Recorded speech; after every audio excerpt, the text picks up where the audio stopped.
Le 22 novembre dernier avait lieu la présentation spéciale du documentaire Du feu de Dieu du Perrault damois Daniel Bertolino et écrit, narré et monté par Grégoire Villot à la basilique cathédrale Sainte-Cécile à Salaberry-de-Valleyfield. Le film raconte l'histoire de cet édifice incontournable à travers le temps. C'est sur la télé, était présent.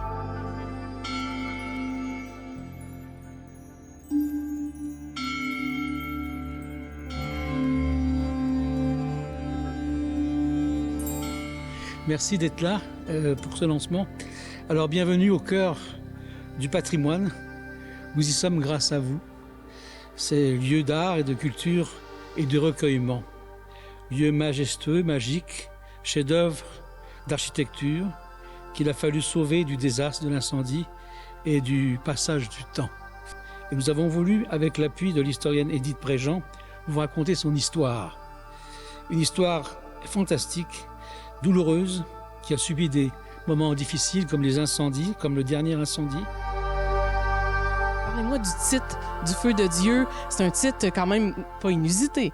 Bien, merci de le remarquer. Mais je trouvais que c'était le titre de circonstance parce que, bon, on connaît la tragique histoire de l'incendie, mais le feu de Dieu, ça veut dire aussi que c'est l'espèce de rage de vivre, la rage de créer. Ça prend le feu de Dieu pour reconstruire, pour la construire dans un premier temps. Le feu de Dieu, on pourrait penser que c'est le feu de Dieu qui a abîmé l'Église, mais ça prenait le feu de Dieu pour la remettre en état aussi.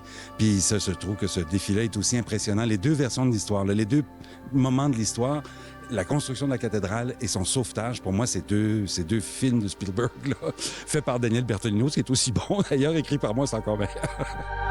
Travail colossal de recherche et d'archives. Ça, notre équipe est intéressante parce qu'on se partage les responsabilités. Grégoire a fait une recherche historique, il a fait la réalisation, moi j'ai fait les tournages avec mes équipes, on a résumé tout ça, Catherine a essayé de trouver les fonds de production.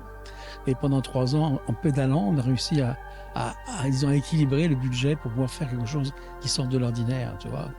Et c'est ça, la magie, c'est le partage des tâches.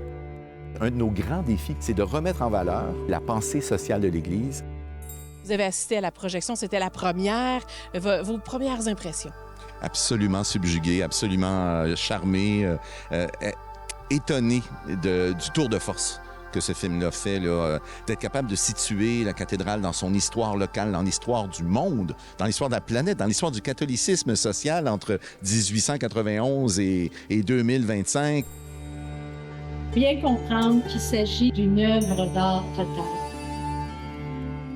Je suis très, très heureux de la réalisation de ce film qui montre, je dirais, la grandeur de notre basilique cathédrale. Pensez-y, vraiment, si on avait démoli la cathédrale.